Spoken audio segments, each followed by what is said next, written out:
تربیت کرتے رہے۔ میرے آقا صلی اللہ تعالیٰ علیہ وسلم کی پرورش میں انہوں نے کوئی فر و گزاشت نہیں کیا، کچھ نہیں چھوڑا۔ جب آپ کی عمر 25 سال کی ہوئی، میرے آقا کی شادی کی عمر ہے، یہ شادی کی عمر ہے، رسول پاک کو سامنے سے پیغام آیا بی بی خدیجۃ الکبریٰ کا، جو مکہ کی طاہرہ تھیں۔ لوگ کہتے ہوں گے مالدار سے شادی کیا، بلکہ آپ کو یہ معلوم نہیں، پورے مکہ میں حضرت خدیجہ کا ایک لقب مشہور تھا، طاہرہ ان کو کہا جاتا تھا۔ حضور کے پاس جب ان کا پیغام نکاح آیا، آپ نے ایکسیپٹ کیا۔ آپ سوچیں 25 سال کی عمر میں 40 سال کی خاتون سے نکاح کرنے والا صرف عورتوں کا دلدادہ نہیں ہو سکتا، وہ بھی بیوہ عورت، دو شوہر ان کے ہو چکے تھے، اس سے پہلے انتقال کر چکے تھے، تیسرے شوہر میرے آقا ہیں۔ رسول پاک صلی اللہ تعالیٰ علیہ وسلم کی شادی ہو رہی ہے، شادی کا جو خطبہ نکاح ہے کوئی اور نہیں، ابو طالب ہی پڑھ رہے ہیں۔ ابو طالب نے خطبہ پڑھا، خطبے کے الفاظ بھی دیکھیں، کہیں ایک شرک نہیں، کہیں ایک کفر نہیں، بلکہ اللہ کی حمد و ثنا ہے، رب ذوالجلال کی تعریف و توصیف ہے۔ اس کے بعد رسول پاک کی تعریف بھی اس خطبے میں موجود ہے، وہ خطبہ آج بھی موجود ہے، کتابوں میں لکھا ہوا ہے۔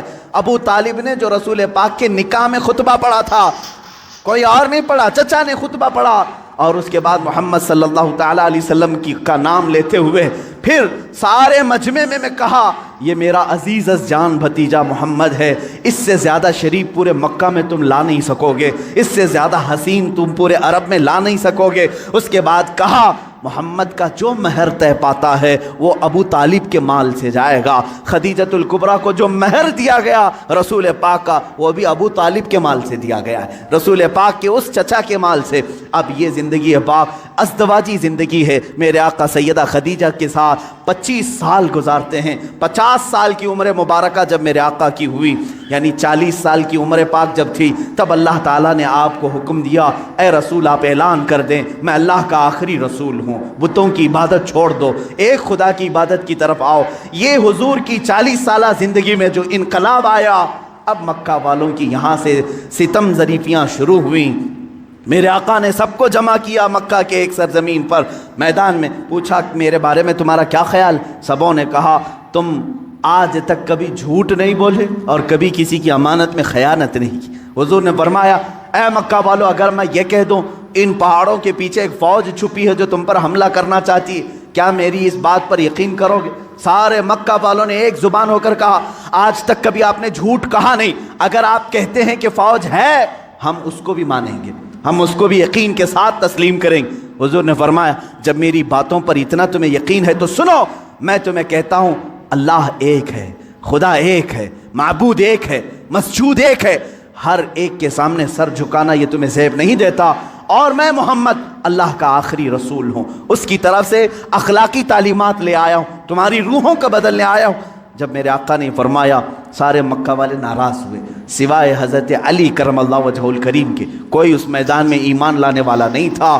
حضور پاک صلی اللہ علیہ وسلم کی دعوت کی ابتدا صرف 2 لوگوں سے شروع ہوئی، ایک حضرت علی سے، دوسرے حضرت خدیجہ سے۔ کبھی نا امید مت ہو، اپنی دعوت اثر کتنا رکھتی ہے یہ اللہ کے اوپر چھوڑو، بولنا سیکھو، آج نہ صحیح کل مولا تعالیٰ تمہاری اس دی ہوئی دعوت کو پائے تکمیل تک ضرور پہنچائے گا۔ 2 لوگوں سے دعوت شروع ہوئی، ایک علی سے ایک خدیجہ سے، لیکن وہ دعوت آج کہاں کو پہنچی ہے؟ آج تقریباً پوری دنیا میں 2.25 ارب لوگ 180 کروڑ کی تعداد میں مسلمان جی رہے ہیں، وہ 2 لوگوں سے شروع ہونے والی دعوت 200 کروڑ کو پہنچ چکی ہے، لیکن ایسا سیل رواں ہے کہ تھمنے کا نام نہیں لیتا۔ وہ دعوت رسول اللہ کی جو مکہ کی ان چوٹیوں سے نکلی تھی، فاران کے ان پہاڑیوں سے نکلی تھی، آج تک زندہ ہے اور صبح قیامت تک یہ دعوت زندہ ہی رہے گی۔ آج میں آپ کو بتاؤں مختصر سی بات، یہ جو آج فرانس، امریکہ، یورپ جو ان کے اندر جو کھلبلی ہے، بے چینی ہے، اور وقتاً فوقتاً یہ گستاخی کرنا، اسلام کے خلاف، مسلمانوں کے خلاف، آتنکواد سے جوڑنا، ٹیررزم سے جوڑنا، کیوں ہو رہا ہے یہ سب؟ جانتے ہیں آپ؟ ایک پیٹ کا درد ہے۔ کس بات کا؟ یہ میں نہیں کہتا، امریکہ کا پریزیڈنٹ جو ایکس پریزیڈنٹ ہے اس سے قبل کا، اس نے خود یہ سٹیٹمنٹ دیا ہے کہ آج پورے ورلڈ میں سب سے زیادہ فاسٹ گروونگ والا کوئی ریلیجن ہے تو وہ اسلام ہے۔ یہ میں نہیں کہہ رہا، امریکہ کا پریزیڈنٹ کہہ رہا ہے سب سے زیادہ تیزی سے اگر کوئی دین دنیا میں پھیل رہا ہے تو اسلام ہے۔ یورپ کے متعلق تو تعداد آنکڑے بھی ملتے ہیں، پر ڈے وہاں 400 لوگ اسلام میں آ رہے ہیں۔ یہ حالت دیکھ کر کے وہ گھبرائے ہوئے ہیں، اس لیے کہ ڈیلی کے 400 کے حساب سے جب وہ گنتی بناتے ہیں ہماری ہے کتنی پاپولیشن، اگر یہ سلسلہ اسی طرح رہا ایک وقت آئے گا کہ ہم مائنورٹی ہو جائیں گے، یہ میجورٹی میں آئیں گے، ہم تو غلام ہوں گے، تخت ان کے پاس آ جائے گا۔ یہ جو سب سے تیزی سے اسلام کے پھیلنا یورپ میں، امریکہ میں اور دوسرے علاقوں میں، خود فرانس کی حکومت یہ اچھی طرح سے جانتی ہے ان کے ہاں مسلمانوں کی تعداد چند سالوں پہلے کیا تھی اور آج کیا ہے۔ چند سالوں 20 یعنی 10 سال یا 20 سال کی آپ وہاں کے ریکارڈز نکال کر کے دیکھو، آج 60 لاکھ مسلمان ہیں۔ انہیں معلوم ہے اب میئر بھی یہ بنیں گے، وہاں کی پارلیمنٹ کی سیٹ پر بھی یہ کھڑے ہو رہے ہیں۔ یہی حال UK میں ہے، یہی حال امریکہ میں۔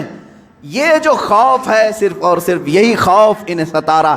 اور ایک بات میں بتا دوں، پوری دنیا کے جتنے بھی مذہب ہیں، پوری دنیا کے جتنے ریلیجنز، ان میں سب سے زیادہ اپنے مذہب پر اگر کوئی پریکٹس کرتا ہے صرف مسلمان ہیں، سب سے زیادہ۔ اگرچہ آپ ہمارے جماعت میں بے نمازی زیادہ ہیں، لیکن اس کے باوجود میرا چیلنج، میرا دعویٰ ہے، یہودی ہوں، عیسائی ہوں یا بدھ ہوں، ہندو ہوں، ان کے ہاں ان کے ریلیجین کی پریکٹس کا مطلب جیسے ہماری نماز ہے، ہمارے روزے ہیں، ہماری زکوٰۃ ہے، ہمارا حج ہے، یہ پریکٹس ہے، اسلام کی ایکٹیویٹیز ہیں۔ ان کے مذاہب میں جو پریکٹس ہیں ان میں بہت کم ہیں عمل کرنے والے۔ آج یورپ میں ایتھیزم بہت پھیل چکا ہے۔ ایتھیزم کیا ہے؟ کوئی خدا نہیں، کوئی معبود نہیں، کوئی اللہ نہیں، معاذ اللہ رب العالمین۔ یہ کثرت سے وہاں پھیلا ہے۔ اور کون ایتھیسٹ بن رہا ہے؟ عیسائی ایتھیسٹ بن رہے ہیں، جیوز ایتھیسٹ بن رہے ہیں، جو پہلے کسی اور ریلیجن میں تھے وہ ایتھیسٹ بن رہے ہیں، یعنی کوئی خدا نہیں، ہم خدا کو مانتے ہی نہیں۔ آج بہت زیادہ وہ لوگ بھی پھیل رہے ہیں۔ دو خطرے ہیں۔ اور مسلمان کتنے ایتھیسٹ بن رہے ہیں تو کہہ رہے آٹے میں نمک کے برابر بھی نہیں، 100 میں 2 لوگ بھی ایتھیسٹ نہیں بن رہے مسلمان، اس لیے کہ یہ اپنے ریلیجن پر، اپنے مذہب پر سب سے زیادہ پریکٹس کرتے ہیں۔ دوسروں کے ہاں ہفتے میں 1 بار عبادت ہے، لیکن مسلمان کے ہاں دن میں 5 مرتبہ ہے۔ یہ اذان سنتا ہی رہتا ہے، سجدے کرتا ہی رہتا ہے۔ اسلام نے ایک دن بھی اسے چھٹی نہیں دی۔ ہمارے ہفتوں میں کوئی سنڈے نہیں آتا نماز کا۔